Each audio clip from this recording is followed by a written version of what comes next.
Prologue. The Weird of Dune. Dune is the planet Arrakis, an arid world of great deserts where life survives against terrifying odds. The semi-nomadic Fremen of Dune base all their customs on water scarcity and face for deserts and stillsuits which recover all moisture. Gigantic sandworms and savage storms are a constant menace to them. Dune's only resource is the melange, an addictive drug produced by the worms. This spice aids longevity and gives an adept some ability to foresee the future. Paul Atreides was the son of Dune's ruler. When his father was killed in a war with the rival Harkonnen nobility, Paul fled into the desert with his pregnant mother, the Lady Jessica. She was an adept, trained by the Bene Gesserit, a female order devoted to the mental arts and the control of genetic lines. According to them, Paul was of a line that was to produce a Kwisatz Haderach, the Messiah of the future. Duncan Idaho was killed in saving them. Paul fought his way to acceptance by the Fremen, and even learned to control and ride the sandworms. In one of their rituals, he took a massive dose of drugs which produced a permanent change in him, giving him full vision of the future, or futures. His mother also took the drug, trying to control it by Bene Gesserit methods. As a result, Paul's sister Alia was made aware of all her mother's knowledge while still in the womb, and was fully cognitive at birth. In time, Paul became the accepted leader of the Fremen. He mated with a Fremen girl, Chani, and adopted most of their customs. But his Atreides mind had been trained to disciplines unknown to Fremen, and he gave them an organization and mission they had not known before. He also planned to change the climate of Dune to bring water to the planet. Before his plans are fully developed, the Harkonnens again struck at Dune and its capital, Arrakeen. In spite of the supposedly invincible Sardaukar soldiers, Paul's Fremen forces overcame the enemy in a great battle. In the treaty Paul imposed, he gained a power base that would enable him to begin carving out a star empire. He also took the imperial heir, Princess Irulan, as his consort, though he refused to consummate the marriage, remaining true to Chani.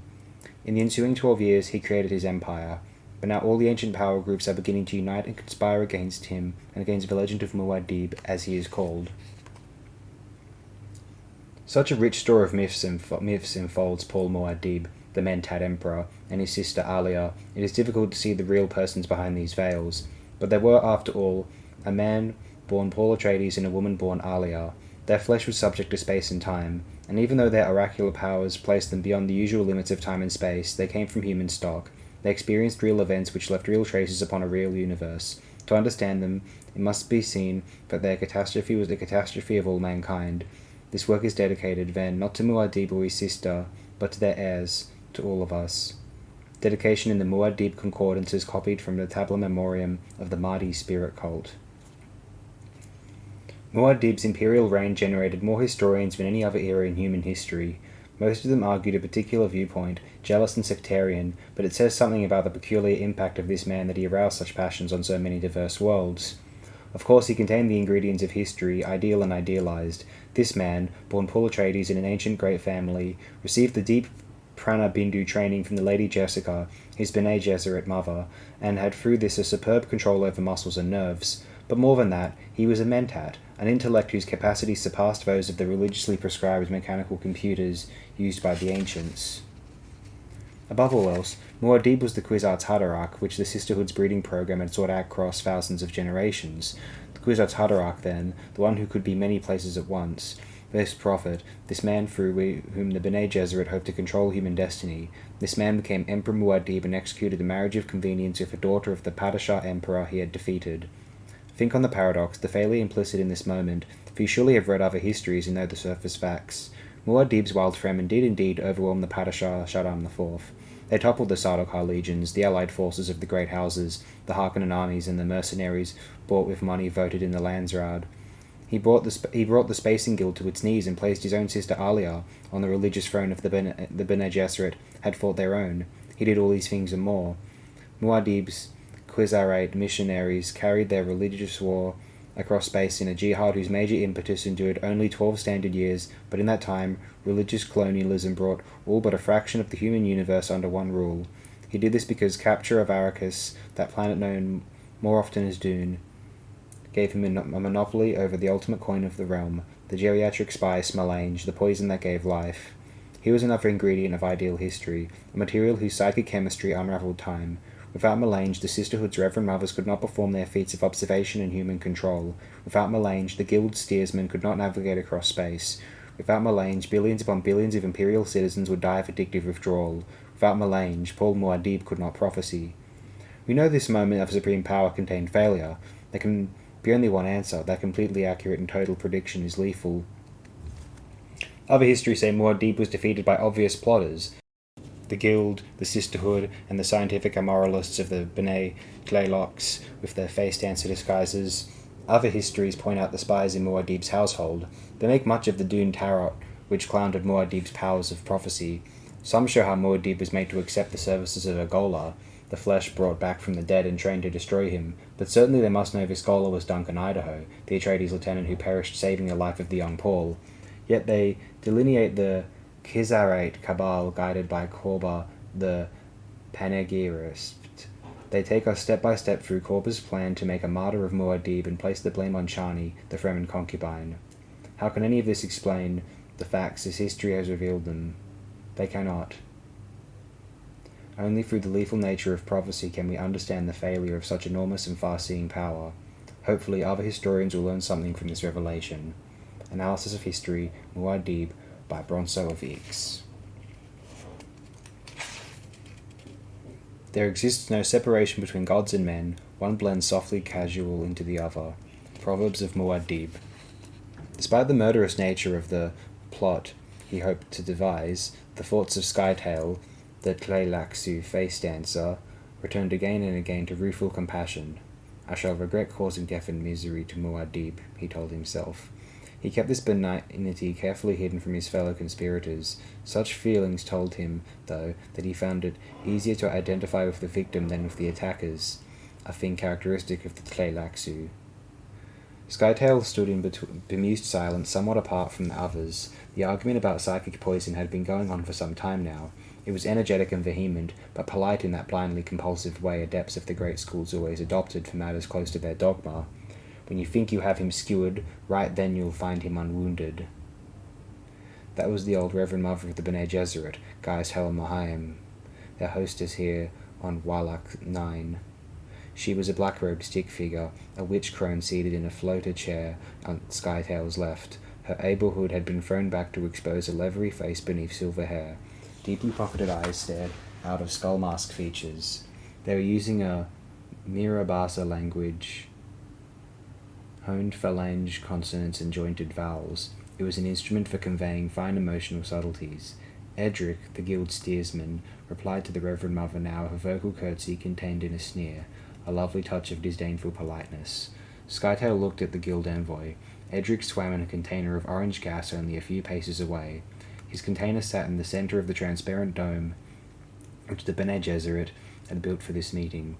The guildsman was an elongated figure, vaguely humanoid with thinned feet and hugely fanned membranous hands, a fish in a strange sea. His tank's vents emitted a pale orange cloud rich with the smell of the geriatric spice, melange. If we go on this way, we'll die of stupidity. That was the fourth person present, the potential member of their conspiracy, Princess Irulan, wife, but not mate. Skytail reminded himself of their mutual foe. She stood at a corner of Edric's tank, a tall blonde beauty, splendid in a robe of blue whale fur and matching hat. Gold buttons glittered at her ears. She carried herself with an aristocrat's hauteur, but something in the absorbed smoothness of her features betrayed the controls of her Bene Gesserit background. Skytail's mind turned from nuances of language and faces to nuances of location. All around the dome lay hills mangy with melting snow which reflected mottled wet blueness from the small blue-white sun hanging at the meridian. Why this particular place? Skytail wondered. The Bene Gesserit seldom did anything casually. Take the dome's open plan. A more conventional and confining space might have inflicted the guildsman with claustrophobic nervousness. Inhibitions in his psyche were those of birth and life off-planet in open space. To have built this place especially for Edric, though, what a sharp finger that pointed at his weakness.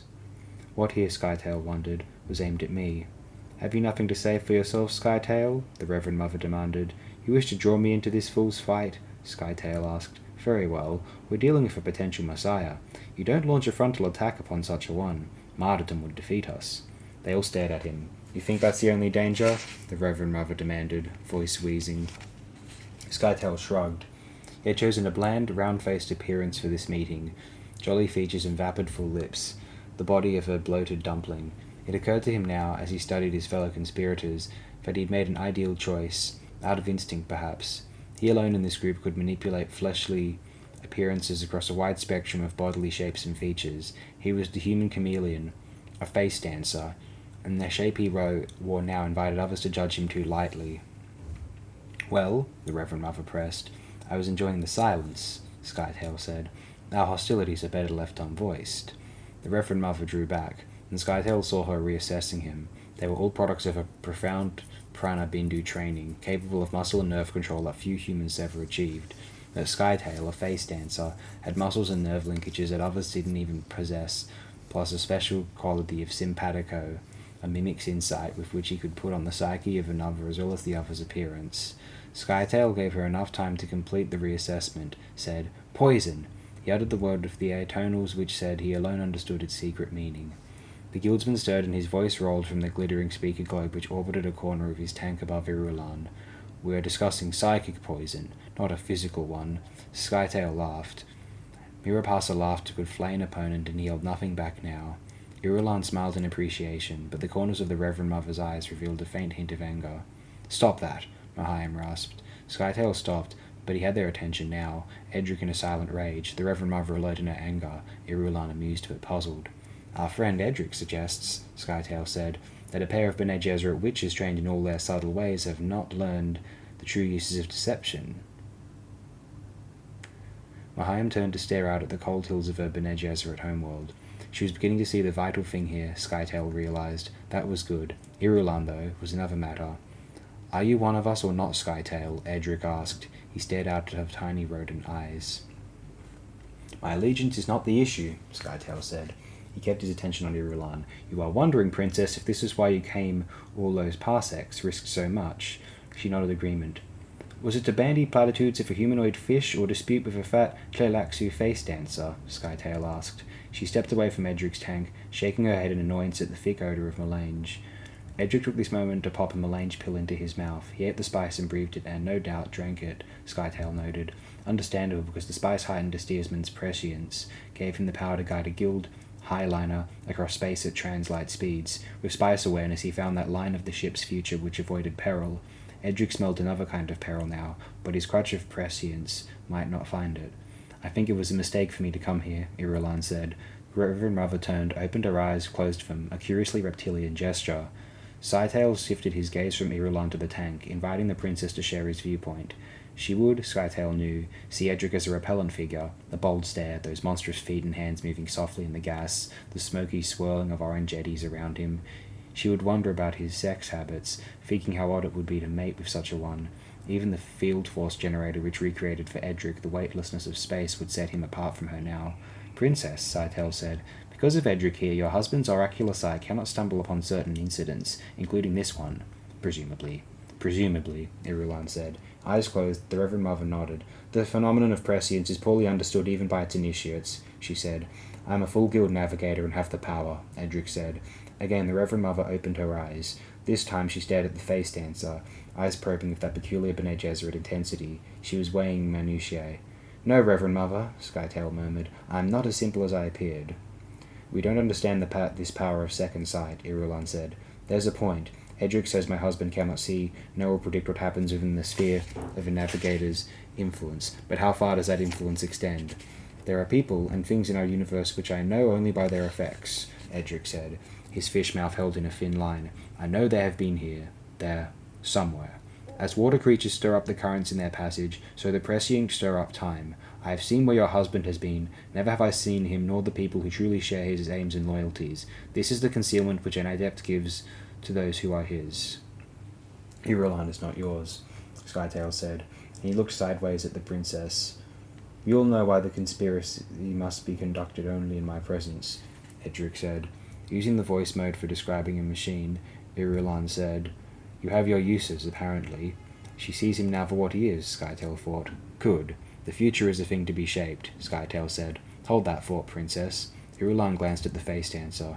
"People who share Paul's aims and loyalties," she said. "Certain of his Fremen legionaries, then, wear his cloak. I have seen in prophecy for them, heard their cries of adulation for their Mahdi, their Muad'Dib. It has occurred to her, Skytail thought, that she is on trial here, that a judgment remains to be made which could preserve Her will destroy her. She sees the trap we set for her. Momentarily, Skytail's gaze locked with that of the Reverend Mother, and he experienced the odd realization that they had shared this thought about Irulan. The Bene Gesserit, of course, had briefed their princess, primed her with the lie adroit. But the moment always came when a Bene Gesserit must trust her own training and instincts. "Princess, I know what it is you most desire from the Emperor," Edric said. "Who does not know it?" Irulan asked. "You wish to be the founding mother of the royal dynasty," Edric said, as though he had not heard her. "Unless you join us, that will never happen. Take my oracular word on it. The Emperor married you for political reasons, but you will never share his bed. So the Oracle is also a voyeur," Irulan sneered. "The Emperor is more firmly wedded to his Fremen concubine than he is to you," Edric snapped. "And she gives him no heir," Irulan said. "Reason is the first victim of strong emotion," Skytail murmured. He sensed the outpouring of Irulan's anger, saw his admonition take effect. "She gives him no heir," Irulan said, her voice measuring out controlled calmness, "because I am secretly administering a contraceptive. Is that the sort of admission you wanted from me?" "It'd not be a thing for the Emperor to discover," Edric said, smiling. "I have lies ready for him," Irulan said. "He may have truth sense, but some lies are easier to believe than the truth." "You must make the choice, Princess," Skytail said, "but understand what it is protects you." "Paul is fair with me," she said. "I sit in his council." "In the 12 years you've been his princess consort," Edric asked, "has he shown you the slightest warmth?" Irulan shook her head. "He deposed your father with his infamous Fremen horde, married you to fix his claim to the throne, yet he has never crowned you empress," Edric said. "Edric tries to sway you with emotion, Princess," Scytale said. "Is that not interesting?" She glanced at the face dancer, saw the bold smile on his features, answered it with raised eyebrows. She was fully aware now, Skytail saw, that if she left this conference under Edric's sway, part of their plot, these moments might be concealed from Paul's oracular vision. If she withheld commitment, though... "Does it seem to you, Princess," Skytail asked, "that Edric holds undue sway in our conspiracy?" "I've already agreed," Edric said, "but I'll defer to the best judgment offered in our councils." "And who chooses the best judgment?" Skytail asked. "Do you wish the princess to leave here without joining us?" Edric asked. "He wishes her commitment to be a real one," the Reverend Mother growled. "There should be no trickery between us." Irulan, Skytail saw, had relaxed into a thinking posture, hands concealed in the sleeves of her robe. She would be thinking now of the bait Edric had offered, to found a royal dynasty. She would be wondering what scheme the conspirators had provided to protect themselves from her. She would be weighing many things. "Scytale," Irulan said, presently, "it is said that you Tleilaxu have an odd system of honor. Your victims must always have a means of escape, if they can but find it." Scytale agreed. "Am I a victim?" Irulan asked. A burst of laughter escaped Scytale. The Reverend Mother snorted. "Princess," Edric said, his voice softly persuasive, "you already are one of us. Have no fear of that. Do you not spy upon the imperial household for your Bene Gesserit superiors?" "Paul knows I report to my teachers," she said, "but don't you give them the material for strong propaganda against your emperor?" Edric asked. "Not our emperor," Scytale noted. "Your emperor. Irulan is too much the Bene Gesserit to miss that slip." "The question is one of powers and how they may be used," Scytale said, moving closer to the guildsman's tank. "We of the Tleilaxu believe that in all the universe there is only the insatiable appetite of matter. That energy is the only true solid, and energy learns. Hear me well, Princess. Energy learns. This we call power." "You haven't convinced me we can defeat the Emperor," Irulan said. "We haven't even convinced ourselves," Scytale said.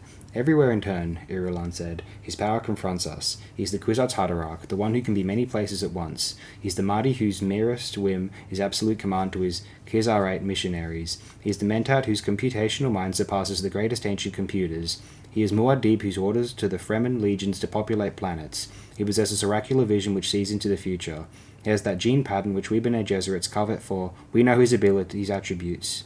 The Reverend Mother interrupted. "And we know the abomination, his sister Alia, possesses this pattern, but they're also humans, both of them. Thus they have weaknesses." "And where are those human weaknesses?" the face dancer asked. "Shall we search for them in the religious arm of his jihad? Can the Emperor's Kizara be turned against him? What about the civil authority of the great houses? Can the Landsraad Congress do more than raise a verbal clamour? I suggest the combined Honnet Ober Advancer Mercantiles," Edric said, turning in his tank. "Charm is business, and business follows profits. Or perhaps the Emperor's mother," Scytale said. "The Lady Jessica, I understand, remains on Caladan, but is in frequent communications with her son." "That traitorous bitch," Mahayam said. voice level, would I might disown my own hands which trained her. Our conspiracy requires a level, Sidetail said. We are more than conspirators, the Reverend Mother countered. Ah, yes, Sidetail agreed. We are energetic and we learn quickly. This makes us the one true hope, the certain salvation of humankind. He spoke in the speech mode for absolute conviction, which was perhaps the ultimate sneer coming, as it did, from a Tleilaxu. Only the Reverend Mother appeared to understand that subtlety. Why? She asked, directing the question at Skytail. Before the face dancer could answer, Edric cleared his throat, said, Let us not bandy philosophical nonsense. Every question can be boiled down to the one. Why is there anything? Every religious, business, and governmental question has a single derivative. Who will exercise the power? Alliances, combines, complexes, they all chase mirages unless they go for the power. All else is nonsense, as most thinking beings come to realize. Sidetail shrugged, a gesture designed solely for the Reverend Mother. Edric had answered her question for him. The pontificating fool was their major weakness. To make sure the Reverend Mother understood, Sidetail said, Listening carefully to the teacher, one requires an education. The Reverend Mother nodded slowly. Princess, Edric said, make your choice. You have been chosen as an instrument of destiny, the very finest. Save your praise for those who can be weighed by it, Irulan said. Earlier, you mentioned a ghost, a revenant with which we may contaminate the Emperor. Explain this. The Atreides will defeat himself, Edric crowed. Stop talking riddles, Irulan snapped. What is this ghost? A very unusual ghost, Edric said. It has a body and a name. The body, that's the flesh of a renowned sword master known as Duncan Idaho. The name... Idaho's dead, Irulan said. Paul has mourned the loss often in my presence. He saw Idaho killed by my father Sardaukar.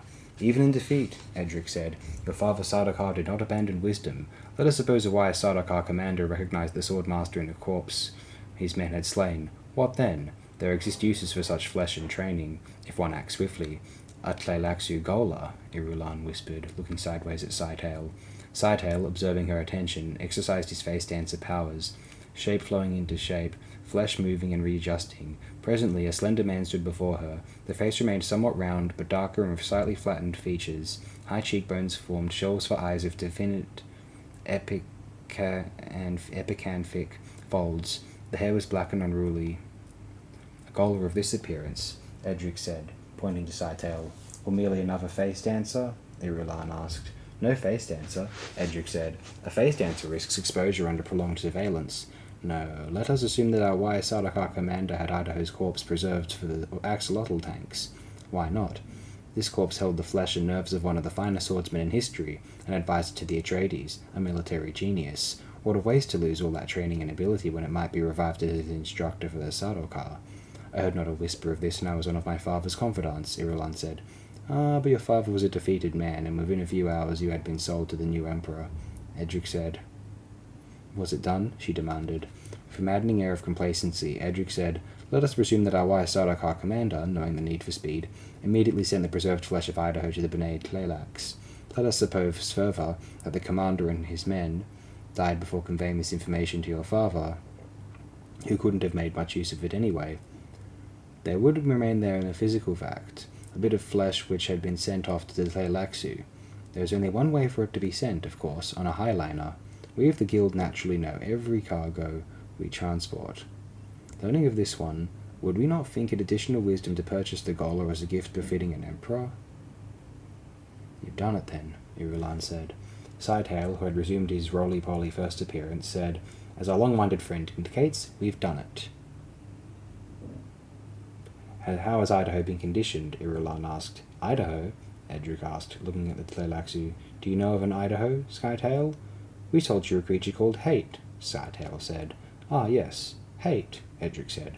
Why did you sell him to us? Because we once bred a Kwisatz Haderach of our own, Skytail said. With a quick movement of her old head, the Reverend Mother looked up at him. You didn't tell us that, she accused. You didn't ask, Skytail said. How did you overcome your Kwisatz Haderach? Irulan asked. A creature who has spent all his life creating one particular representation of his selfdom will die rather than become the antithesis of that representation, Sidetail said. I do not understand, Edric ventured. He killed himself, the Reverend Mother growled. Follow me well, Reverend Mother, Sidetail warned, using a voice mode which said, You are not a sex object, have never been a sex object, cannot be a sex object. The Tleilaxu waited for the blatant emphasis to sink in. She must not mistake his intent. Realization must pass through anger into awareness that the Tleilaxu certainly could not make such an accusation, knowing as he must the breeding requirements of the sisterhood. His words, though, contained a gutter insult, completely out of character for a Tleilaxu. Swiftly using the Mirabasa placative mode, Edric tried to smooth over the moment. Sidetail, you told us you sold hate because you shared our desire on how to use him. Edric, you will remain silent until I give you permission to speak, Sidetail said, and as the guildsman started to protest, Reverend Mother snapped, Shut up, Edric! The guildsman drew back into his tank in flailing agitation. Our intransient emotions aren't pertinent to a solution of the mutual problem, Sidetail said. They're cloud reasoning because the only relevant emotion is the basis fear which brought us to this meeting. We understand, Irulan said, glancing at the Reverend Mother. You must see the dangerous limitations of our shield, Sidetail said. The Oracle cannot chance upon what it cannot understand. You are devious, Sidetail, Irulan said. How devious you must not guess, Sidetail thought. When this is done, we will possess a Kwisatz Haderach we can control. These others will possess nothing. What was the origin of your Kwisatz Haderach? The Reverend Mother asked. We've dabbled in various pure essences, Sidetail said. Pure good and pure evil. A pure villain who delights only in creating pain and terror can be quite educational. The old Baron Harkonnen, our Emperor's grandfather, was he a Tleilaxu creation? Irulan asked. Not one of ours, Sidetail said, but their nature often produces creations as deadly as ours. We merely produce them under conditions where we can study them. I will not be passed by and treated this way, Edric protested. Who is it hides this meeting from? You see, Sidetail asked, whose best judgment conceals us? What judgment? I wish to discuss our mode of giving hate to the Emperor, Edric insisted. It's my understanding that hate reflects the old morality that the Atreides learned on his birth world. Hate is supposed to make it easier for the Emperor to enlarge his moral nature, to delineate the positive-negative elements of life and religion. Sidetail smiled, passing a benign gaze over his companions. They were as he'd been led to expect. The old Reverend Mother wielded her emotions like a scythe. Irulan had been well trained for a task at which she had failed, a flawed Bene Gesserit creation. Edric was no more, no less, than the magician's hand. He might conceal and distract. For now, Edric relapsed into sullen silence as the others ignored him. Do I understand that this hate is intended to poison Paul's psyche? Irulan asked. More or less, Sidetail said. And what of the Kizarate? Irulan asked. It requires only the slightest shift in emphasis, a glissade of the emotions, to transform envy into enmity, Sidetail said. And charm? Irulan asked. They will rally round profit, Sidetail said. What of the other power groups? One invokes the name of government, Sidetail said. We will annex the less powerful in the name of morality and progress. Our opposition will die of its own entanglements. Alia too? Hate is a multi-purpose scholar, Sidetail said. The Emperor's sister is of an age when she can be distracted by a charming male designed for that purpose. She will be attracted by his maleness and by his abilities as a mentat. Mohaim allowed her old eyes to go wide in surprise. The goal is a mentat? That's a dangerous move. To be accurate, Irulan said. A mentat must have accurate data. What if Paul asks him to define the purpose behind our gift? Hate will tell the truth, Sidetail said. It makes no difference. So you'll leave an escape door open for Paul, Irulan said. A mentat, Mohaim muttered. Sidetail glanced at the old Reverend Mother, seeing the ancient hate which coloured her responses. Even the days of the Butlerian Jihad, when thinking machines had been wiped from most of the universe, computers had inspired distrust. Old emotions coloured the human computer as well. I do not like the way you smile, Mohaim said abruptly, speaking in the truth mode as she glared up at Sidetail. In the same mode, Sidetail said, I think less of what pleases you, but we must work together. We all see that. Glanced at the guildsman. Don't you, Edric? Don't we, Edric? You teach painful lessons, Edric said. I presume you wish to make it plain that I must not assert myself against the combined judgments of my fellow conspirators. You see, he can be taught, Sidetail said. I see other things as well, Edric growled. The Atreides holds a monopoly on the spice. Without it, I cannot probe the future. Bene Gesserit lose their truth sense. We have stockpiles, but they are finite. Melange is a powerful coin. A civilization has more than one coin, Sidetail said. Thus the law of supply and demand fails. You think to steal the secret of it, Mohaim wheezed, and him with a planet guarded by his mad Fremen. The Fremen are civil, educated, and ignorant, Sidetail said. They're not mad. They're trained to believe, not to know. Belief can be manipulated. Only knowledge is dangerous. But will I be left with something to father a royal dynasty? Irulan asked. They all heard the commitment in her voice, but only Edric smiled at it. Something, Sidetail said. Something. Means the end of the Atreides is a ruling force, Edric said. I should imagine that others less gifted as oracles have made that prediction, Sidetail said. For them, Mektub al-Mela, as the Fremen say. The thing was written with salt, Irulan translated. As she spoke, Sightale recognized what the Bene Gesserit had arrayed here for him, a beautiful and intelligent female who could never be his. Ah, well, he thought, perhaps I'll copy her for another.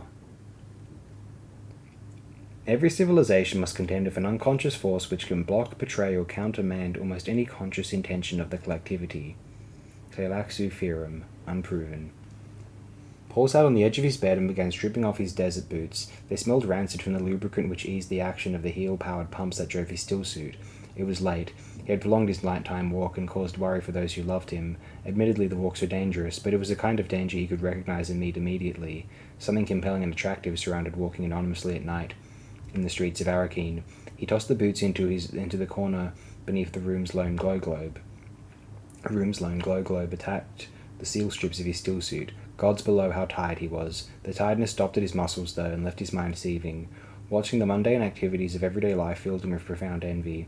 Most of that nameless flowing life outside the walls of his keep couldn't be shared by an emperor, but to walk down a public street without attracting attention, what a privilege. To pass by the clamouring of mendicant pilgrims, to hear a Fremen curse a shopkeeper, "You have damp hands."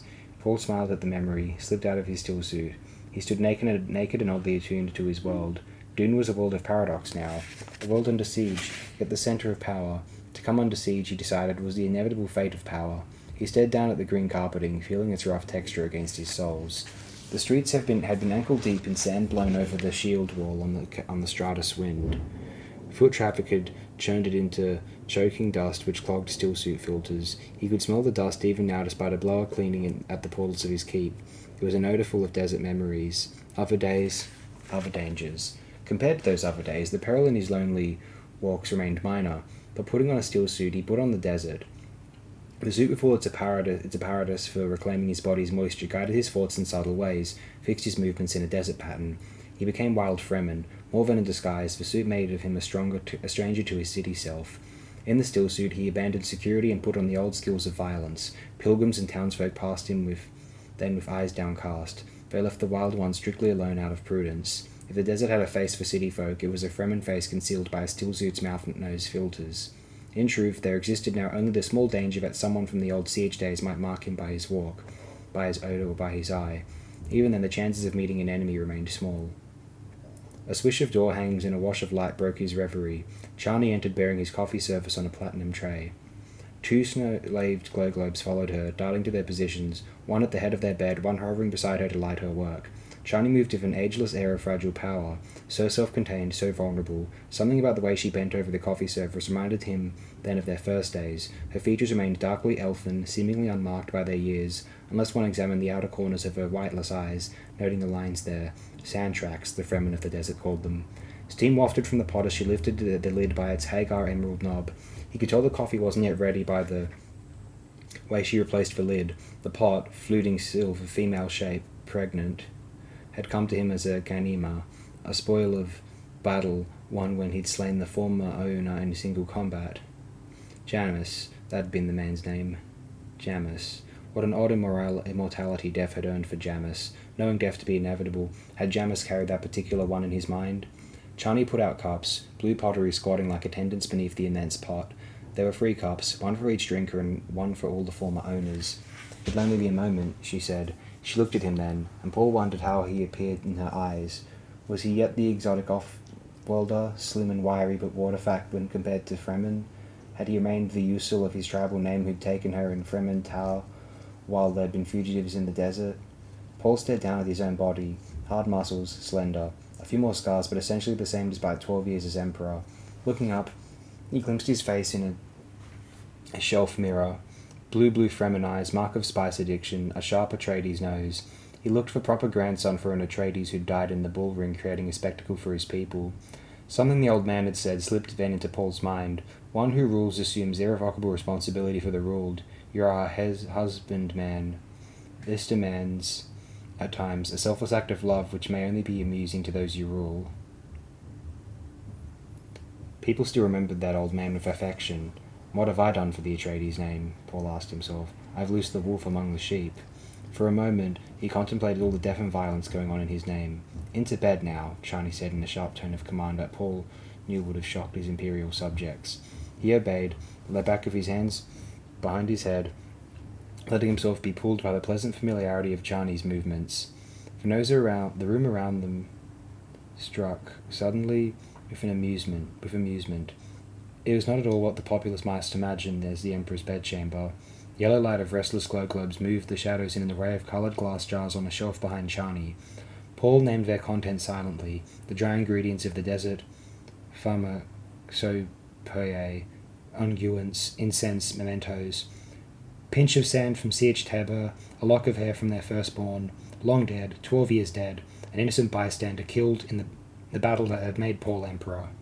The rich odour of spiced coffee filled the room. Paul inhaled, his glance falling on a yellow bowl beside the tray where Chani was preparing the coffee.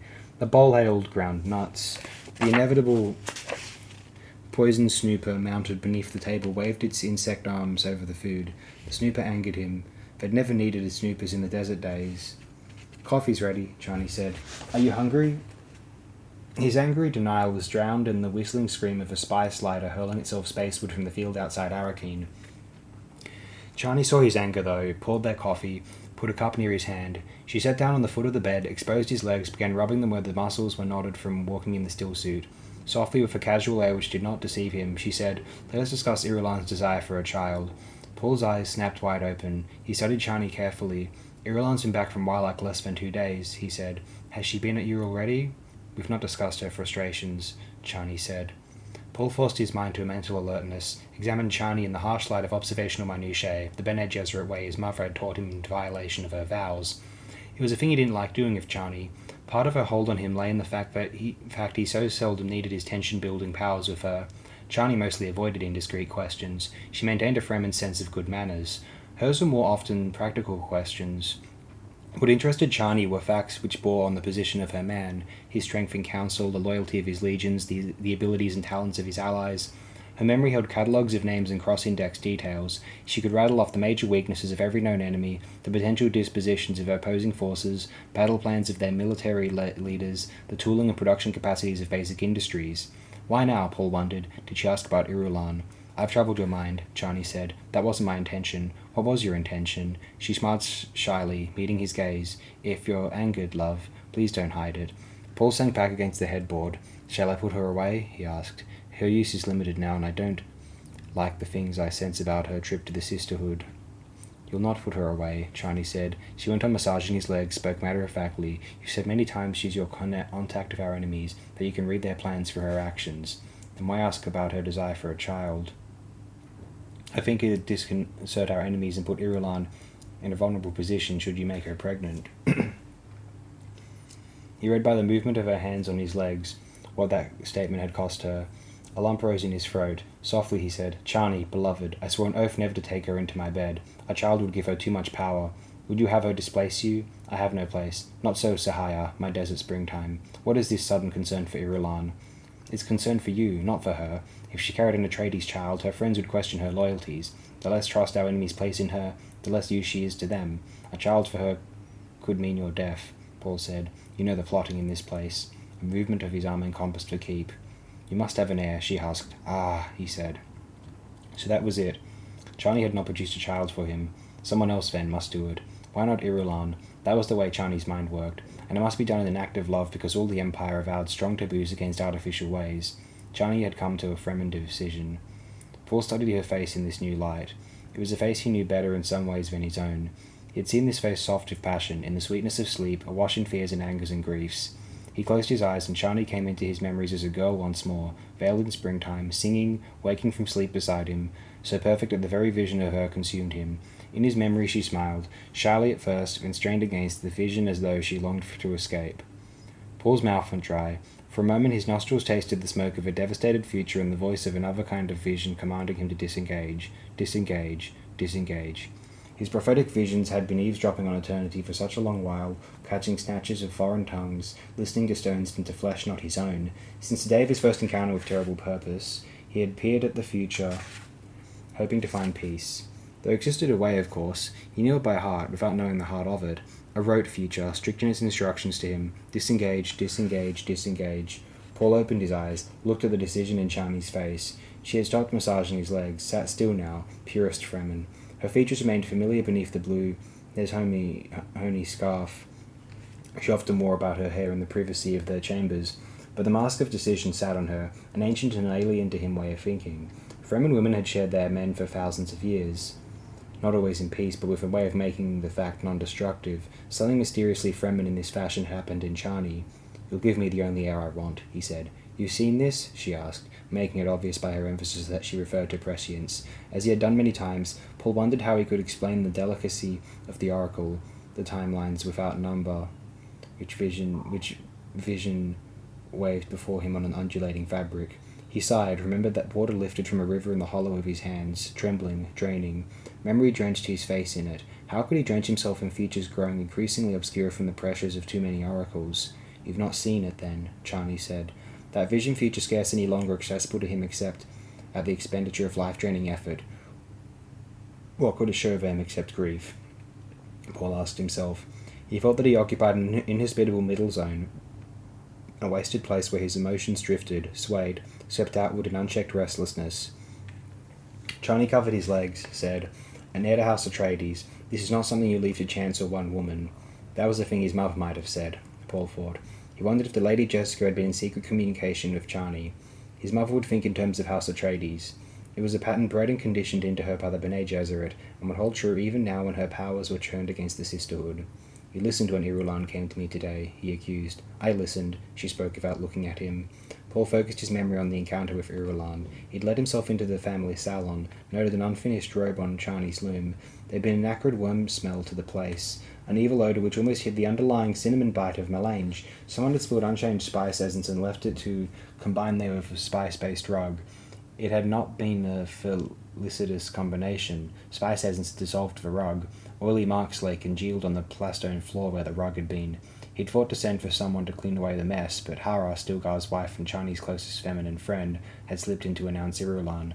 He'd been forced to conduct the interview in the presence of that evil smell, unable to escape a Fremen superstition that evil smells foretold disaster. Hara withdrew as Irulan entered. "Welcome," Paul said. Irulan wore a robe of grey whale fur. She pulled it close, touched her hand to her hair. He could see her wondering at his mild tone. The angry words she'd obviously prepared for this meeting could be sensed leaving her mind in a welter of second thoughts. "You came to report that the Sisterhood has lost its last vestige of morality," he said. "Isn't it dangerous to be that ridiculous?" she asked. "To be ridiculous and dangerous, a questionable alliance," he said. His renegade Bene Gesserit training detected her putting down an impulse to withdraw. The effort exposed a brief glimpse of underlying fear, and he saw she'd been assigned a task not to her liking. "I expect a bit too much from a princess of the blood royal," he said. Irulan grew very still, and Paul became aware that she had locked herself into a vice-like control. A heavy burden, indeed, he thought, and he wondered why prescient visions had given him no glimpse of this possible future. Slowly, Irulan relaxed. There was no point in surrendering to fear, no point in retreat, she had decided. "You've allowed the weather to fall into a very primitive pattern," she said, rubbing her arms through the robe. "It was dry and there was a sandstorm today. Are you never going to let it rain here?" "You didn't come here to talk about the weather," Paul said. He felt that he had been submerged in double meanings. Was Irulan trying to tell him something which her training would not permit her to say openly? It seemed that way. He thought that he had been cast adrift suddenly and now must thrash his way back to some steady place. "I must have a child," she said. He shook his head from side to side. "I must have it my way," she snapped. "If need be, I'll find another father for my child. I'll cuckold you and dare you to expose me. Cuckold me all you want," he said, "but no child. How can you stop me?" With a smile of utmost kindness, he said, "I'd have you garroted, if it came to that." Shocked silence held her for a moment, and Paul sensed Chani listening behind the heavy draperies into their private apartments. "I am your wife," Irulan whispered. "Let us not play these silly games," he said. "You play a part, no more. We both know who my wife is." "And am I a convenience? And I am a convenience, nothing more," she said, voice heavy with bitterness. "I have no wish to be cruel to you," he said. "You chose me for this position." "Not I," he said. "Fate chose you. Your father chose you. The Bene Gesserit chose you. The Guild chose you. And they have chosen you once more. For what have they chosen you, Irulan? Why can't I have your child? Because that's a role for which you weren't chosen. It's my right to bear the royal heir. Your father was and is a beast. We both know he'd lost almost all touch of the humanity he was supposed to rule and protect. Was he hated less than you're hated?" She fled. "A good question," he agreed, a sardonic smile touching the edges of his mouth. "You say you've no wish to be cruel to me, yet, and that's why I agreed that you can take any lover you choose. But understand me well, Take a lover, but bring no sour-fathered child into my household. I would deny such a child. I don't begrudge you any male alliance as long as you are discreet and childless. I'd be silly to feel otherwise under the circumstances, but don't presume upon this license which I freely bestow. Where the throne is concerned, I control what blood is heir to it. The Bene Gesserit doesn't control this, nor does the Guild. This is one of the privileges I won when I smashed your father's Sardaukar legions out there on the plain of Arrakeen. It's on your head then, Irulan said. She whirled and swept out of the chamber. Remembering the encounter now, Paul brought his awareness out of it and focused on Chani seated beside him on their bed. He could understand his ambivalent feelings about Irulan, understand Chani's Fremen decision. Under other circumstances, Chani and Irulan might have been friends. What have you decided? Chani asked. No, child, he said. Chani made the Fremen crease knife sign with the index finger and thumb of her right hand. It could come to that, he agreed. You don't think a child would solve anything if Irulan? She asked. Only a fool would think that. I am not a fool, my love. Anger possessed him. I've never said you were, but this isn't some damned romantic novel we're discussing. That's a real princess down the hall. She was raised in all the nasty intrigues of an imperial court. Plotting is as natural to her as writing her stupid histories. They are not stupid, love. Probably not. He brought his anger under control, took her hand in his. Sorry, but that woman has many plots within plots. Give in to one of her ambitions, and you could advance another of them. Her voice mild, Chani said, Haven't I always said as much? Yes, of course you have, he stared at her. Then what are you really trying to say to me? She lay down beside him, placed her head against his neck. They have come to a decision on how to fight you, she said. Irulan reeks of secret decisions. Paul stroked her hair. Chani had peeled away the dross. Terrible purpose brushed him. It was a Coriolis wind in his soul. It whistled through the framework of his being. His body knew things Ven never learned in consciousness. Chani, beloved, he whispered, do you know what I spent to end the jihad? To separate myself from the damnable godhead the Krizarate forces onto me? She trembled. You have but to command it, she said. Oh, no. Even if I died now, my name would still lead them. When I think of the Atreides name tied to this religious butchery. But you're the Emperor. I'm a figurehead. When Godhead's given, that's the one thing the so-called God no longer controls. A bitter laugh shook him. He sensed the future looking back at him, out of dynasties not even dreamed. He felt his being cast out, crying, unchained from the rings of fate. Only his name continued. I was chosen, he said. Perhaps at birth. Certainly before I had much say in it. I was chosen. Venantius, he said. His arm tightened around her shoulder. In time, beloved. Give me yet a little time. Unshed tears burned her eyes. We should return to Sietch Tabor, Chani said. There's too much to contend with in this tent of stone. He nodded, his chin moving against the smooth fabric of the scarf which covered her hair. The soothing spice smell of her filled his nostrils. Sietch. The ancient Jacobsa word absorbed him, a place of retreat and safety in a time of peril. Chinese suggestion made him long for vistas of open sand, for clean distances where one could see an enemy coming from a long way off. The tribes expect Muad'Dib to return to them, she said. She lifted her head to look at him. You belong to us. I belong to a vision, he whispered. He thought then of the jihad, of the gene mingling across parsecs, and the vision which told him how he might end it. Should he pay the price? All the hatefulness would evaporate, dying as fires die, ember by ember. But, oh, the terrifying price. I never wanted to be a god, he thought. I wanted only to disappear like a jewel of trace dew caught by the morning. I wanted to escape the angels and the damned, alone, as though by an oversight. Will we go back to the siege? Chani pressed. Yes, he whispered, and he thought, I must pay the price. Chani heaved a deep sigh, settled back against him.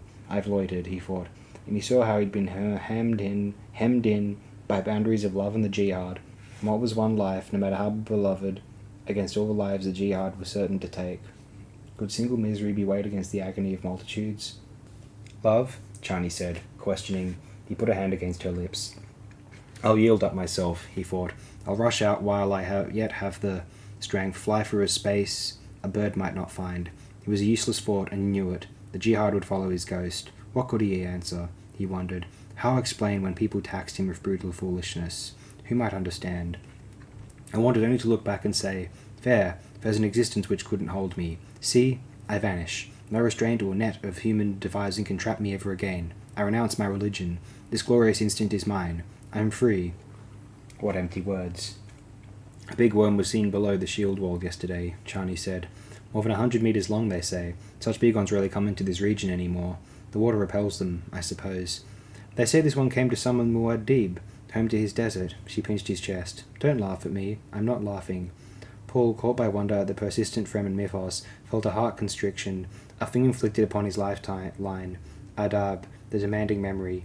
He recalled his childhood room on Caladan then, dark night in the stone chamber, a vision. It had been one of his earliest prescient moments. He felt his mind dive into the vision, saw through a veiled cloud memory, vision within vision, a line of Fremen, their robes trimmed with dust. They paraded past a gap in tall rocks. They carried a long, cloth-wrapped burden. And Paul heard himself say in the vision, "It was mostly sweet, but you were the sweetest of all." Adab released him. "You're so quiet," Chani whispered. "What is it?" Paul shuddered, sat up, face averted. "You're angry because I've been to the desert's edge," Chani said. He shook his head without speaking. "I only went because I want a child," Chani said. Paul was unable to speak. He felt himself consumed by the raw power of that early vision. Terrible purpose. In that moment, his whole life was a limb shaken by the departure of a bird. And the bird was chance. Free will. I succumbed to the lure of the oracle, he thought, and he sensed that succumbing to this lure might be to fix himself upon a single-track life. Could it be, he wondered, that the oracle didn't tell the future? Could it be that the oracle made the future? Had he exposed his life to some web of underlying threads, trapped himself there in that long-ago awakening, victim of a spider future which even now advanced upon him with terrifying jaws? A Bene Gesserit axiom slipped into his mind. To use raw power is to make yourself infinitely vulnerable to greater powers. "I know it angers you," Chani said, touching his arm. "It's true that the tribes have revived the old rites and the blood sacrifices, but I took no part in those." Paul inhaled a deep, trembling breath. The torrent of his vision dissipated, became a deep, still place whose currents moved with absorbing power beyond his reach. "Please," Chani begged, "I want a child. Our child. Is that a terrible thing?"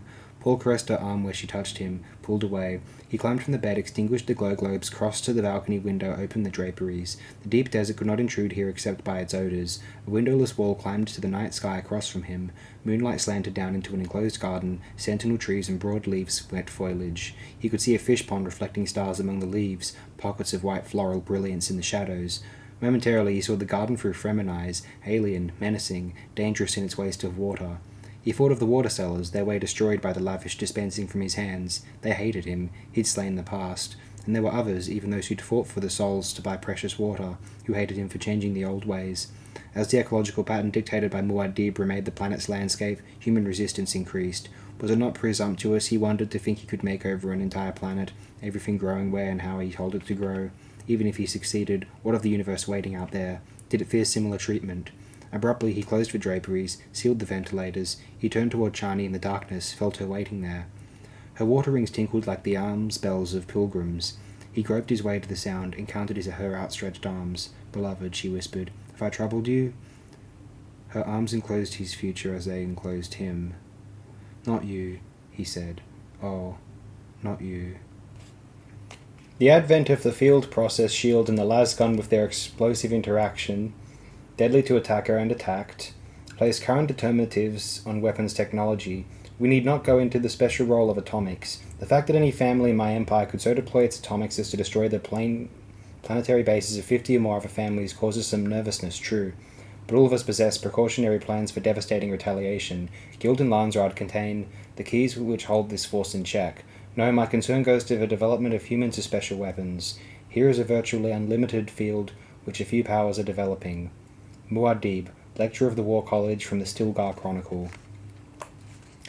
The old man stood in his doorway, peering out with blue eyes. The eyes were veiled by that native suspicion all desert folk held for strangers. Bitter lines tortured the edges of his mouth where it could be seen through a fringe of white beard. He wore no stillsuit, and it said much that he ignored this fact in the full knowledge of the moisture pouring from his house through the open door. Sightale bowed, gave the greeting signal of the conspiracy. From somewhere behind the old man came the sound of a rebeck wailing through the atonal dissonance of Samuta music. The old man's manner carried no drug dullness, an indication that Samuta was the weakness of another.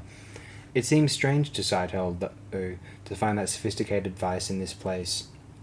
"Greetings from afar," Sightale said, smiling through the flat-featured face he had chosen for this encounter. It occurred to him then that this old man might recognize the chosen face. Some of the older Fremen here on Dune had known Duncan Idaho. The choice of features, which he had thought amusing, might have been a mistake, Sightale decided, but he dared not change the face out here. He cast nervous glances up and down the street. Would the old man never invite him inside? "Did you know my son?" the old man asked. That, at least, was one of the countersigns. Sartell made the proper response, all the time keeping his eyes alert for any suspicious circumstances in his surroundings. He did not like his position here. The street was a cul-de-sac ending in this house. The houses all around had been built for veterans of the jihad. They formed a suburb of Arakim which stretched into the imperial bays and past T-Mag. The walls which hemmed in this street presented blank faces of dun plasmeld broken by dark shadows of sealed doorways and, here and there, scrawled obscenities. Beside this very door someone had chalked a pronouncement that one Beres had brought back to Arrakis a loathsome disease which deprived him of his manhood. "Do you come in partnership?" the old man asked. "Alone," Sartell said. The old man cleared his throat, still hesitating in that maddening way. Sartell cautioned himself to patience. Contact in this fashion had carried its own dangers. Perhaps the old man knew some reason for carrying on this way. It was the proper hour, though. The pale sun stood almost directly overhead. People of this quarter remained sealed in their houses to sleep through the hot part of the day. Was it the new neighbour who bothered the old man? Sartell wondered. The adjoining house, he knew, had been assigned to Ovaim, once a member of Muad'Dib's dreaded Fedaykin Death Commandos, and Bijaz, the catalyst dwarf, waited with Ovaim. Sartell returned his gaze to the old man, noted the empathy sleeve dangling from the left shoulder and the lack of a stillsuit. An air of command hung about this old man. He'd been no foot slogger in the jihad. "May I know the visitor's name?" the old man asked. Sartell suppressed a sigh of relief. He was to be accepted, after all. "I am Zal," he said, giving the name assigned him for this mission. "I am Farok," the old man said, "once Bashar of the 9th Legion in the Jihad. Does this mean anything to you?" Sartell read menace in the words, said, "You were born in Siege Tabor with allegiance to Stilgar." Farok relaxed, stepped aside. "You are welcome in my house." Sartell slipped past him into a shadowy atrium, blue tile floor, glittering designs worked in crystal on the walls. Beyond the atrium was a covered courtyard. Light admitted by translucent filters spread an opalescence as silvery as the white night of first moon. The street door grated into its moisture seals behind him. "We were a noble people," Farok said, leading the way toward the courtyard. "We were not of the cast-out. We lived in no Graben village, such as this. We had a proper siege in the shield wall above Habanya Ridge. One worm could carry us into Kedem, the inner desert. Not like this," Sartell agreed, realizing now what had brought Farok into the conspiracy. The Fremen longed for the old days and the old ways. They entered the courtyard. Farok struggled with an intense dislike for his visitor. Sartell realized Fremen distrusted eyes that were not the total blue of the Ibad. Off-Walters, Fremen said, had unfocused eyes which saw things they were not supposed to see. The Samuta music had stopped at their entrance. It was replaced now by the strum of a balisette, first a 9-scale chord, then the clear notes of a song which is popular on the Naraj worlds. As his eyes adjusted to the light, Sartell saw a youth sitting cross-legged on a low divan beneath arches to his right. The youth's eyes were empty sockets. With that uncanny facility of the blind, he began singing the moment Sartell focused on him. The voice was high and sweet. "A wind has blown the land away and blown the sky away, and all the men, who is this wind? The trees stand unbent, drinking where men drank. I've known too many worlds, too many men, too many trees, too many winds." Those were not the original words of the song, Sartell noted. Farok led him away from the youth and under the arches on the opposite side, indicated cushions scattered over the tile floor. The tile was worked into designs of sea creatures. "There was a cushion once occupied in a siege by Muad'Dib," Farok said, indicating a round black mound. "It is yours now." "I am in your debt," Sartell said, sinking to the black mound. He smiled. Farok displayed wisdom. A sage spoke of loyalty even while listening to songs of hidden meaning and words with secret messages. Who could deny the terrifying powers of the tyrant emperor? Inserting his words across the song without breaking the meter, Farok said, "Does my son's music disturb you?" Sartell gestured in a cool cushion facing him, put his back against a cool pillar. "I enjoy music." "My son lost his eyes in the conquest of Naraj," Farok said. "He was nursed there and should have stayed. No woman of the people will have him thus. I find it curious, though, to know I have grandchildren on Naraj but I may never see. Do you know the Naraj worlds, Zal?" "In my youth I taught them with a troop of my fellow face dancers," Sartell said. "You are a face dancer, then," Farok said. "I had wondered at your features. They reminded me of a man I knew here once. Duncan Idaho? That one, yes. A swordmaster in the Emperor's pay. He was killed, so it is said." "So it is said," Farok agreed. "Are you truly a man, then? I've heard stories about face dancers that—" He shrugged. "We are Jadaka hermaphrodites," Sartell said. "I have a sex at will. For the present, I am a man." Farok pursed his lips in thought, then, "May I call for refreshments? Do you desire water? Iced fruit? Talk will suffice," Sartell said. "The guest's wish is a command," Farok said, settling to the cushion which faced Sartell. "Blessed is Abu Dudur, father of the indefinite roads of time," Sartell said, and he thought, "Fair. I've told him straight out that I come from a guild steersman and wear the steersman's concealment. Thrice blessed, Farok said, folding his hands into his lap in the ritual clasp. They were old, heavily veined hands. Any object seen from a distance betrays only its principle, Scytale said, revealing that he wished to discuss the Emperor's fortress keep. That which is dark and evil may be seen for evil at any distance, Farok said, advising delay. Why? Scytale wondered, but he said, How did your son lose his eyes? The Naraj defenders used a stone burner, Farok said. My son was too close. Cursed atomics. Even the stone burner should be outlawed. It skirts the intent of the law, Scytale agreed, and he thought, a stone burner on Naraj? We weren't told of that. Why does this old man speak of stone burners here? I offered to buy Tleilaxu ice for him from your masters, Farok said, but there's a story in the legions that Tleilaxu eyes enslaved their users. My son told me that such eyes are metal and he is flesh, that such a union must be sinful. The principle of an object must fit its original intent, Scytale said, trying to turn the conversation back to the information he sought. Farok's lips went thin, but he nodded. Speak openly of what you wish, he said. We must put our trust in your steersman. Have you ever entered the Imperial Keep? Scytale asked. I was there for the feast celebrating the Molitor victory. It was cold in all that stone despite the best Ixian spice heaters. We slept on the terrace of Alia's fane the night before. Yes, trees in there, you know, trees from many worlds. We Bashars were dressed in our finest green robes and had our tables set apart. We ate and drank too much. I was disgusted with some of the things I saw. The walking wounded came, dragging themselves along on their crutches. I do not think our Muad'Dib knows how many men he had maimed. You objected to the feast? Scytale asked, speaking from a knowledge of the Fremen orgies which are ignited by spice spear. It was not like the mingling of our souls in the siege, Farok said. There was no Tau. For entertainment, the troops had slave girls, and the men shared the stories of their battles and their wounds. So you were inside that great pile of stone, Scytale said. Muad'Dib came out to us on the terrace, Farok said. Good fortune to us all, he said. The greeting drill of the desert in that place. Do you know the location of his private apartments? Scytale asked. Deep inside, Farok said. Somewhere deep inside. I am told he and Shani live a nomadic life and that all within the walls of their keep.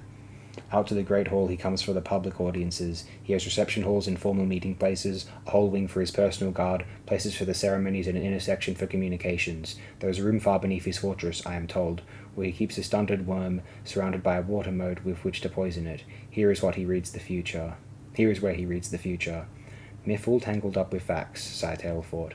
The apparatus of government accompanies him everywhere, Farok grumbled. Clerks in attendance and attendants for the attendants. He trusts only the ones such as Stilgar who were very close to him in the old days. Not you, Scytale said. I think he has forgotten my existence, Farok said. How does he come and go when he leaves that building? Scytale asked. He has a tiny Thopter landing which juts from an inner wall, Farok said. I am told Muad'Dib will not permit another to handle the controls for a landing there. It requires an approach, so it is said, where the slightest miscalculation would plunge him down a sheer cliff of wall into one of his accursed gardens. Scytale nodded. This most likely was true. Such an aerial entry to the Emperor's quarters would carry a certain measure of security. The Atreides are superb pilots all. He uses men to carry his distrans messages, Farok said. It demeans men to implant wave translators in them. A man's voice should be his own to command. It should not carry another man's message hidden within its sounds. Scytale shrugged. All great powers used for distrans in this age. One could never tell what obstacle might be placed between sender and addressee. For distrans defied political cryptology, because it relied on subtle distortions of natural sound patterns which could be scrambled with enormous intricacy. Even his tax officials used this method, Farok complained. In my day, the distrans was implanted only in the lower animals. But revenue information must be kept secret, Scytale thought. More than one government has fallen because people discovered the real extent of official wealth. How do the Fremen cohorts feel now about Muad'Dib's jihad? Scytale asked. Do they object to making a god out of their emperor? Most of them don't even consider this, Farok said. They think of their jihad the way I thought of it. Most of them. It is a source of strange experiences, adventure, wealth. This Graben hovel in which I live, Farok gestured at the courtyard. It cost 60 litres of spice, 90 kontars. There was a time when I could not even imagine such riches. He shook his head. Across the courtyard, the blind youth took up the notes of a love ballad on his balised. 90 kontars, Scytale thought. How strange. Great riches, certainly. Farok's hovel would be a palace on many another world, but all things are relative, even the kontar. Did Farok, for example, know whence came his measure for this weight of spice? Did he ever think to himself that 1.5 kontar once limited a camel load? Not likely. Farok might never even have heard of a camel or of the golden age of Earth. His words oddly in rhythm to the melody of his son's balised. Farok said, I owned a Christ knife, water rings to 10 litres, my own lance which had been my father's, a coffee service, a bottle made of red glass older than any memory in my siege. I had my own share of our spice, but no money. I was rich and did not know it. 2 wives I had, one plain and one dear to me, the other stupid and obstinate, but with form and face of an angel. I was a Fremen Naib, a wider of worms, master of the Leviathan and of the sand. The youth across the courtyard picked up the beat of his melody. I knew many things without the need to think about them, Farrokh said. I knew there was water far beneath our sand, held there in bondage by the little makers. I knew that my ancestors sacrificed virgins to Shai Hulud before Liat Kynes made us stop. It was wrong of us to stop. I had seen the jewels in the mouth of a worm. My soul had 4 gates, and I knew them all. He felt silent, musing. When the Atreides came with his witch mother, Scytale said. The Atreides came, Farrokh agreed. The one we named Yusul in our siege, his private name among us. Al-Muad'Dib, Al-Mahdi, and when he called for the jihad, I was one of those who asked, why should I go to fight there? I have no relatives there, but other men went, young men, friends, companions of my childhood. When they returned, they spoke of wizardry, of the power in this Atreides saviour. He fought our enemy, the Harkonnen, Liat Kynes, who had promised us a paradise upon our planet, blessed him. It was said this Atreides came to change our world and our universe, that he was the man to make the golden flower blossom in the night. Farrokh held up his hands, examined the palms. Men pointed to the first moon and said, his soul is there. Thus he was called Muad'Dib. I did not understand all this. He lowered his hands, stared across the courtyard at his son. I had no thoughts in my head. There were thoughts only in my heart and my belly and my loins. Again the tempo of the background music increased. Do you know why I enlisted in the jihad? The old eyes stared hard at Scytale. Oh, there was a thing called a sea. It is very hard to believe in a sea when you have lived only here among our dunes. We had no seas. Men of Dune had never known a sea. We had our wind traps. We collected water for the great change Liat Kynes promised us. This great change Muad'Dib was bringing with a wave of his hand. I could imagine a qanat, water flowing across the land in a canal. From this, my mind could picture a river. But a sea? Farrokh gazed at the translucent cover of his courtyard as though trying to probe into the universe beyond. A sea, he said, voice slow. It was too much for my mind to picture. Yet, men I knew said they had seen this marvel. I thought they lied, but I had to know for myself. It was for this reason that I enlisted. The youth struck a loud final chord on the balisette, took up a new song with an oddly undulating rhythm. Did you find your sea? Scytale asked. Farrokh remained silent, and Scytale thought the old man had not heard. The balisette music rose around them and fell like a tidal movement. Farrokh breathed to its rhythm.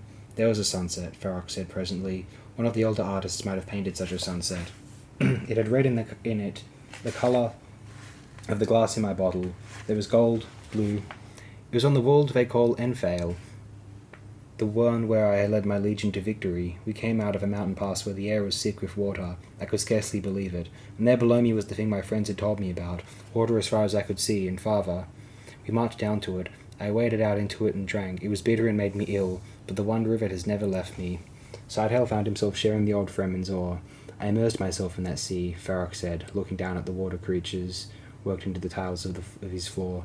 One man sank beneath that water, another man rose from it. I felt that I could remember a past which had never been. I stared around me with eyes which could accept anything at all. I saw a body in the water, one of the defenders we had slain. There was a log nearby supported on that water, a piece of a great tree. I can close my eyes now and see that log.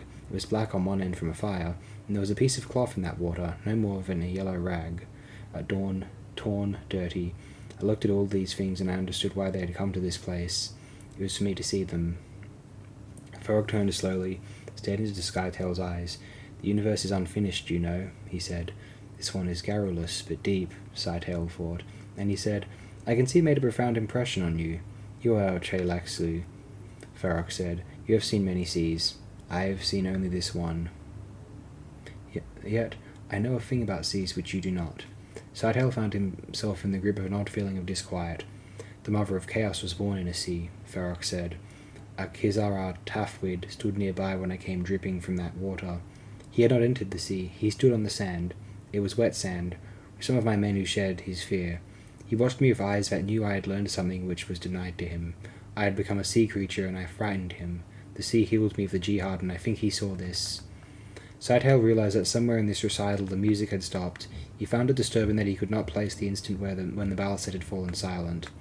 As though it were relevant to what he'd been recounting, Farrokh said, Every gate is guarded. There's no way into the Emperor's fortress. That's its weakness, Scytale said. Farrokh stretched his neck upwards, peering. There's a way in, Sightale explained. The fact that most men, including, we may hope, the Emperor, believe otherwise, that's to our advantage. He rubbed his lips, feeling the strangeness of the visage he'd chosen. The musician's silence bothered him. Did it mean Farok's son was through transmitting? That had been the way of it, naturally, the message condensed and transmitted within the music.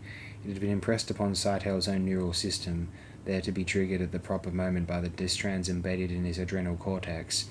If it was entered, he had become a container of unknown worlds. He was a vessel sloshing with data, every cell of the conspiracy here on Arrakis, every name, every contact fate raise, all the vital information.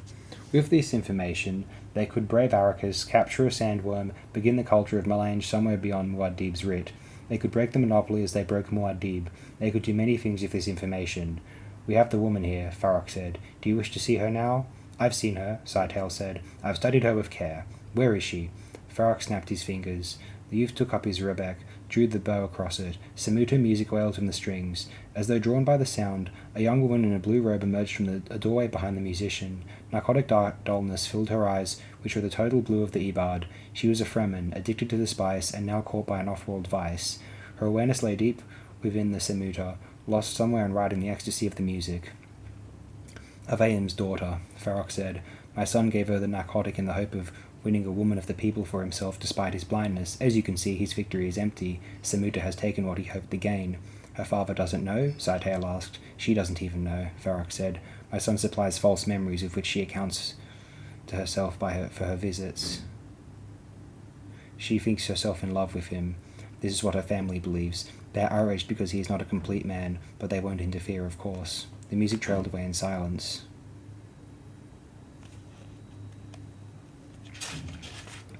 At a gesture from the musician, the young woman seated herself beside him, bent close to listen as he murmured to her. What will you do with her? Farok asked. Once more, Sightale studied the courtyard. Who else is in this house? He asked. We are all here now, Farok said. You have not told me what you'll do with the woman. It is my son who wishes to know. As though about to answer, Sightale extended his right arm from the sleeve of his robe. A glistening needle darted, embedded itself in Farok's neck. There was no outcry, no change of posture. Farok would be dead in a minute, but he sat unmoving, frozen by the dart's poison. Slowly, Sightale climbed to his feet, crossed to the blind musician. The youth was still murmuring to the young woman when the dart whipped into him. Sightale took the young woman's arm, urged her gently to her feet, shifted his own appearance before she looked at him. She came erect, focused on him. What is it, Farok? She asked. My son is tired and must rest, Sightale said. Come, we'll go out the back way. We had such a nice talk, she said. I think I've convinced him to get Tleilaxu eyes. It'd make a man of him again. Haven't I said it many times? Sightale asked, urging her into a rear chamber. His voice, he noted with pride, matched his features precisely. It unmistakably was the voice of the old Fremen, who certainly was dead by this time. Sightale sighed. It had been done with sympathy, he told himself, and the victim certainly had known their peril. Now the young woman would have to be given her chance. Empires do not suffer emptiness of purpose at the time of their creation. It is when they have become established that aims are lost and replaced by vague ritual. Words of Muad'Dib by Princess Irulan. It was going to be a bad session, this meeting of the Imperial Council, Alia realized. She sensed contention gathering force, storing up energy, the way Irulan refused to look at Chani, Stilgar's nervous shuffling of papers, the scowls Paul directed at Korba the Kizara. She seated herself at the end of the Golden Council table so she could look out the balcony windows at the dusty light of the afternoon. Korba, interrupted by her entrance, went on with something he'd been saying to Paul.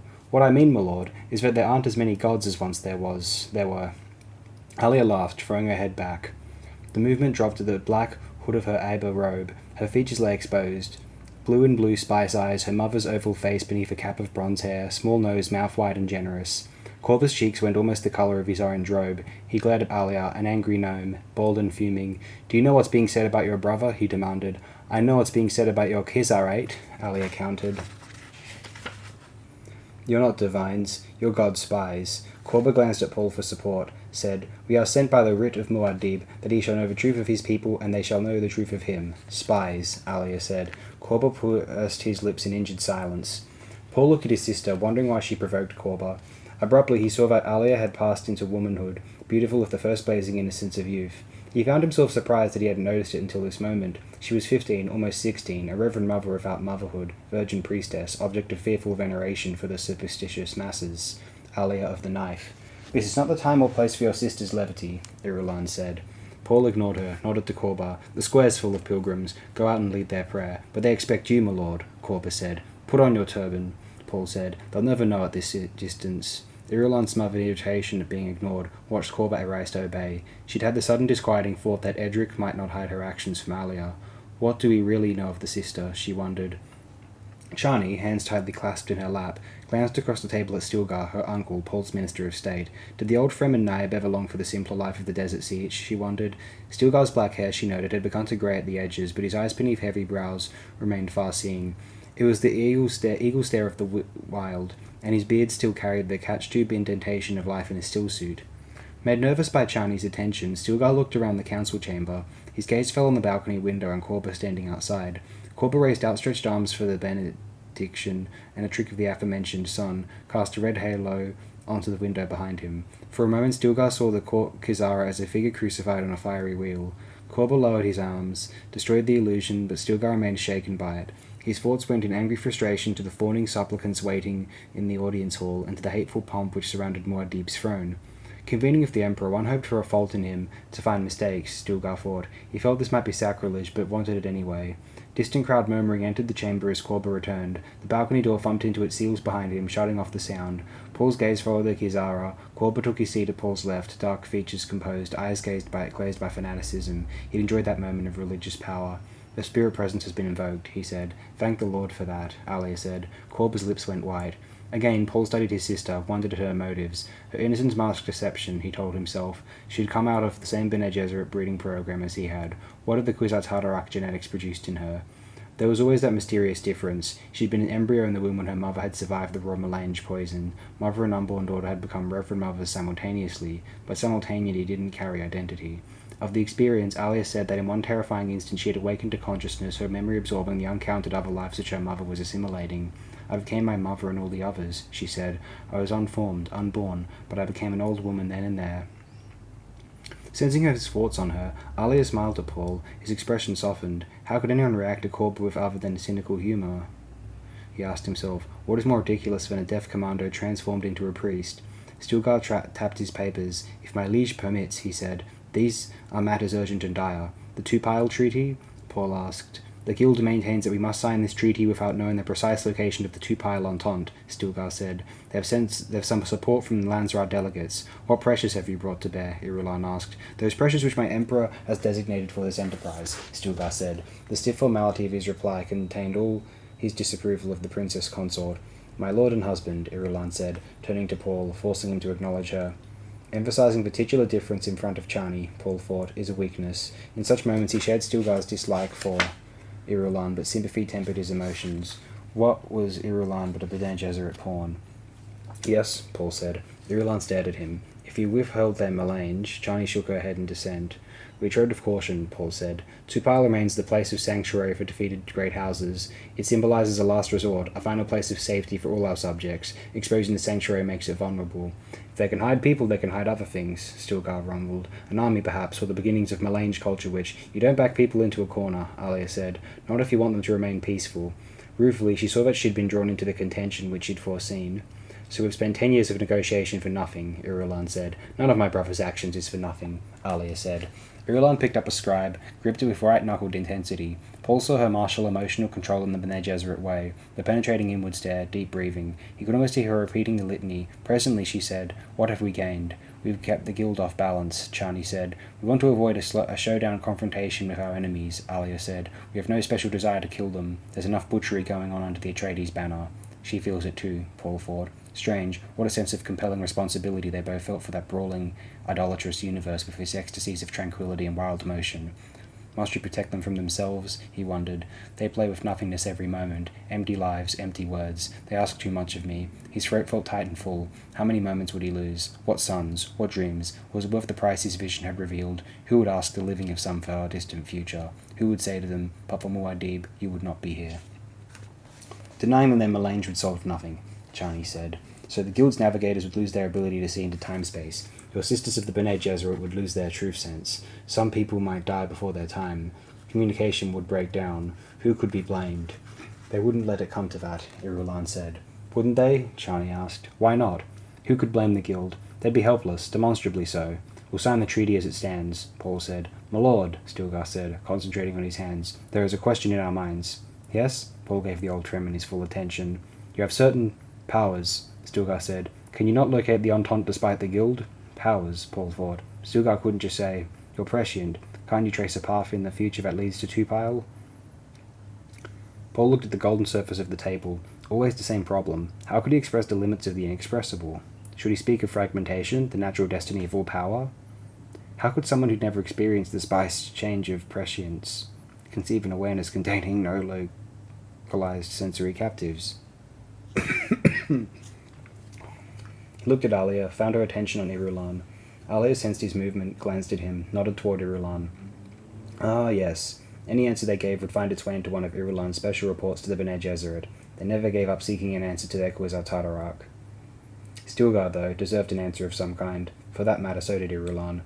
The uninitiated tried to conceive of prescience as obeying a natural law, Paul said. He steepled his hands in front of him, but it'd be just as correct to say it's heaven speaking to us, that being able to read the future is a harmonious act of man's being. In other words, prediction is a natural consequence in the wave of the present. It wears the guise of nature, you see, but such powers cannot be used from an attitude that prestates aims and purposes. Does a chip caught in the wave say where it's going?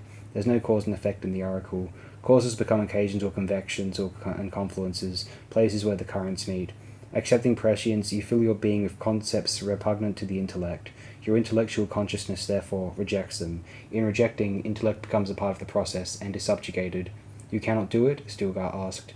Whereas to seek Two-Pile without prescience, Paul said, speaking directly to Irulan, this might hide Two-Pile. Chaos, Irulan protested. It has no consistency. I did say it obeys no natural law, Paul said. Then there are limits to what you can see or do with your powers? Irulan asked. Before Paul could answer, Alia said, Dear Irulan, prescience has no limits. Not consistent? Consistency isn't a necessary aspect of the universe. But he said, How can my brother give you explicit information about the limits of something which has no limits? The boundaries escape their intellect. That was a nasty thing for Alia to do, Paul thought. It would alarm Irulan, who had such a careful consciousness, so dependent upon values derived from precise limits. His gaze went to Korba, who sat in a pose of religious reverie, listening with the soul. How could the Kesserite use this exchange? More religious mystery? Something to evoke a war? No doubt. Then you'll sign the treaty in its present form? Stilgar asked. Paul smiled. The issue of the oracle, by Stilgar's judgment, had been closed. Stilgar aimed only at victory, not at discovering truth. Peace, justice, and a sound coinage, these anchored Stilgar's universe. He wanted something visible and real, a signature on a treaty. I'll sign it, Paul said. Stilgar took up a fresh folder. The latest communication from our field commanders in Sector Ixion speak of agitation for a constitution. The old Fremen glanced at Chani, who shrugged. Irulan, who had closed her eyes and put both hands to her forehead in mnemonic impressment, opened her eyes and studied Paul intently. The Ixian Confederacy offers submission, Stilgar said, but the negotiators question the amount of the imperial tax which they want a legal limit to my imperial will, Paul said. Who would govern me, the Landsraad or Choam? Stilgar removed from the folder a note on Instroy paper. One of our agents sent this memorandum from a caucus of the Choam minority. He read the cipher in a flat voice. The throne must be stopped in its attempt at a power monopoly. We must tell the truth about the Atreides, how he maneuvers behind the triple sham of Landsraad legislation, religious sanction, and bureaucratic efficiency. He pushed the note back into the folder. A constitution, Chani murmured. Paul glanced at her, back to Stilgar. Thus the jihad falters, Paul thought, but not soon enough to save me.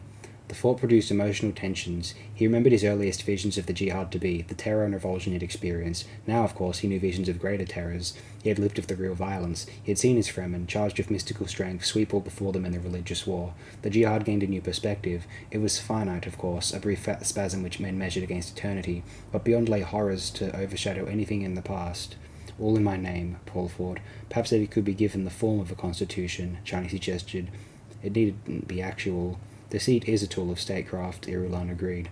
There are limits to power, as those who put their hopes in a constitution always discover, Paul said. Corpus straightened from his reverent pose. My lord? Yes? And Paul thought, Here now, here's one who may harbour secret sympathies for an imagined rule of law. We could begin with a religious constitution, Corba said. Something for the faithful who... No, Paul snapped. We'll make this an order in council. Are you recording this, Irulan? Yes, my lord. Irulan said, voice frigid with dislike for the menial role he forced upon her. Constitutions become the ultimate tyranny, Paul said. They are organised power on such a scale as to be overwhelming. The Constitution is social power mobilised and it has no conscience. It can crush the highest and the lowest, removing all dignity and individuality. It has an unstable balance point and no limitations. I, however, have limitations. In my desire to provide an ultimate protection for my people, I forbid a constitution, order in council, vis date, etc., etc. What of the Ixian concern about the tax, my lord? Stilgar asked. Paul forced his attention away from the brooding, angry look on Corber's face, said, You have a proposal still? We must have control of taxes, sire. Our price to the Guild for my signature on the Two-Peel Treaty, Paul said, is the submission of the Ixian Confederacy of our tax. The Confederacy cannot trade with our Guild transport. They'll pay. Very good, my lord. Stilgar produced another folder, cleared his throat. The Keserate's report on Seleucus Secundus. Irulan's father has been putting his legions through landing manoeuvres. Irulan found something of interest in the palm of her left hand. A pulse throbbed at her neck. Irulan, Paul asked, do you persist in arguing that your father's one legion is nothing more than a toy? What could he do with only one legion? She asked. She stared at him out of slitted eyes. He could get himself killed, Chani said. Paul nodded. And I'd be blamed. I know a few commanders in the jihad, Alia said, who'd pounce if they learned of this. But it's only his police force, Irulan protested. Then they have no need for landing manoeuvres, Paul said. I suggest that your next little note to your father contain a frank and direct discussion of my views about his delicate position. She lowered her gaze. Yes, my lord. I hope that will be the end of it. My father would make a good martyr. Paul said. My sister wouldn't send a message to those commanders she mentioned unless I ordered it. An attack on my father carries dangers other than the obvious military ones, Irulan said. People are beginning to look back on his reign with a certain nostalgia. You'll go too far one day, Chani said in her deadly serious Fremen voice. Enough, Paul ordered. He weighed Irulan's revelation about public nostalgia. Now, that had carried a note of truth. Once more, Irulan had proved her worth. The Bene Gesserit send a formal supplication, Stilgar said, presenting another folder. They wish to consult you about the preservation of your bloodline. Chani glanced sideways at the folder as though it contained a deadly device. Send the sisterhood the usual excuses, Paul said. Must we? Irulan demanded. Perhaps this is the time to discuss it, Chani said. Paul shook his head sharply. They couldn't know that this was part of the price he had not yet decided to pay, but Chani wasn't to be stopped. I have been to the prayer wall of Siege Taber where I was born, she said. I have submitted to doctors. I have knelt in the desert and sent my thoughts into the depths where dwells Shai-Hulud. Yet, she shrugged, nothing avails. Science and superstition all have failed her, Paul thought. Do I fail her too by not telling her what bearing on House Atreides will precipitate? He looked up to find an expression of pity in Alia's eyes. The idea of pity from his sister repelled him. Had she too seen that terrifying future? My lord must know the dangers to his realm when he has no heir, Irulan said, using her Bene Gesserit powers of voice with an oily persuasiveness. These things are naturally difficult to discuss, but they must be brought into the open. An emperor is more than a man. His figure leads the realm. Should he die without an heir, civil strife must follow. As you love your people, you cannot leave them thus? Paul pushed himself away from the table, straight to the balcony windows. A wind was flattening the smoke of the city's fires out there. The sky presented a darkening silver blue softened by the evening fall of dust from the shield wall. He stared southward at the escarpment which protected his northern lands from the Coriolis wind, and he wondered why his own peace of mind could find no such shield. The council sat silently waiting behind him, aware of how close to rage he was. Paul sensed time rushing upon him. He tried to force himself into a tranquility of many balances where he might shape a new future. Disengage, disengage, disengage, he thought. What would happen if he took Chani, just picked up and left with her, sought sanctuary on Two-Peel? His name would remain behind. The jihad would find new and more terrible centres upon which to turn. He'd be blamed for that, too. He felt suddenly fearful that in reaching for any new thing he might let fall what was most precious, that even the slightest noise from him might send the universe crashing back, receding until he could never recapture any piece of it. Below him, the square had become the setting for a band of pilgrims in the green and white of the Hajj. They wended their way like a disjointed snake behind a striding Arakeen guide. They reminded Paul that his reception hall would be packed with supplicants by now, pilgrims. Their exercise in homelessness had become a disgusting source of wealth in the Imperium. The Hajj filled the spaceways with religious tramps. They came and they came and they came. How did I set this in motion? He asked himself. It had, of course, set itself in motion. It was in the genes which might labour for centuries to achieve this brief spasm. Driven by that deepest religious instinct, the people came seeking their resurrection. The pilgrimage ended here. Arrakis, the place of rebirth, the place to die. Snide old Fremen said he wanted the pilgrims for their water. What was it the pilgrims really sought? Paul wondered. They said they came to a holy place, but they must know the universe contained no Eden source, no true appeal for the soul. They called Arrakis the place of the unknown where all mysteries were explained. There was a link between their universe and the next, and the frightening thing was that they appeared to go away satisfied. What did they find here? Paul asked himself. Often in their religious ecstasy, they filled the streets with screeching like some odd aviary. In fact, the Fremen called them passage birds, and the few who did hear were winged souls. With a sigh, Paul thought how each new planet has his legions subjugated, opened new sources of pilgrims. They came out of gratitude for the peace of Muad'Dib. Everywhere there is peace, Paul thought. Everywhere, except in the heart of Muad'Dib. He felt that some element of himself lay immersed in frosty horror darkness without end. His prescient power had tampered with the image of the universe held by all mankind. He had shaken the safe cosmos and replaced security with his jihad. He had outfought and outpredicted the universe of men, but a certainty had filled him that this universe still eluded him. This planet beneath him, which he had commanded to be remade from desert into a water-rich paradise, it was alive. It had a pulse as dynamic as that of any human. It fought him, resisted, slipped away from his commands. A hand crept into Paul's. He looked down to see Chani peering up at him, concern in her eyes. Those eyes drank him, and she whispered, "Please, love, do not battle with your raw self." An outpouring of emotion swept upward from her hand, bayoued him. "Sahaya," he whispered.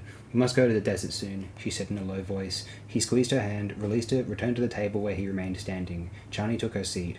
Irulan stared at the papers in front of Stilgar, her mouth a tight line. "Irulan proposes herself as mother of the Imperial heir," Paul said. He glanced at Chani, back to Irulan, who refused to meet his gaze. "We all know she holds no love for me." Irulan went very still. "I know the political arguments," Paul said. "It's the human arguments which concern me. I think if the princess consort were not bound by the commands of the Bene Gesserit, if she did not seek this out of desires for personal power, my reaction might be very different. As matters stand, though, I reject this proposal." Irulan took a deep, shaky breath. Paul, resuming his seat, thought he had never seen her under such poor control. Leaning toward her, he said, "Irulan, I am truly sorry." She lifted her chin, a look of pure fury in her eyes. "I don't want your pity," she hissed, and turning to Stilgar, "Is there more that's urgent and dire?" Holding his gaze firmly on Paul, Stilgar said, "One more matter, my lord. The Guild again proposes a formal embassy here on Arrakis." "One of the deep space kind?" Korba asked, his voice full of fanatic loathing. "Presumably," Stilgar said. "A matter to be considered with the utmost care, my lord," Korba warned. "The Council of Naibs would not like it, an actual guildsman here on Arrakis." "They contaminate the very ground they touch. They live in tanks and don't touch the ground," Paul said, letting his voice reveal irritation. "The Naibs might take matters into their own hands, my lord," Korba said. Paul glared at him. "They are Fremen after all, my lord," Korba insisted. "We well remember how the Guild brought those who oppressed us. We have not forgotten the way they blackmailed to spice ransom from us to keep our secrets from our enemies. They drained us of every—" "Enough," Paul snapped. "Do you think I have forgotten?" As though he had just awakened to the import of his own words, Korba stuttered unintelligibly. Then, "My lord, forgive me. I did not mean to imply you are not Fremen. I did not—" "They'll send a steersman," Paul said. "It isn't likely a steersman would come here if he could see danger in it." Her mouth dry with sudden fear. Irulan said, "You've seen a steersman come here?" "Of course I haven't seen a steersman," Paul said, mimicking her tone. "But I can't see where one's been and where one's going." "Let them send us a steersman. Perhaps I have a use for such a one." "So ordered," Stilgar said, and Irulan, hiding a smile behind her hand, thought, "It's true then. Our Emperor cannot see a steersman. They are mutually blind. The conspiracy is hidden."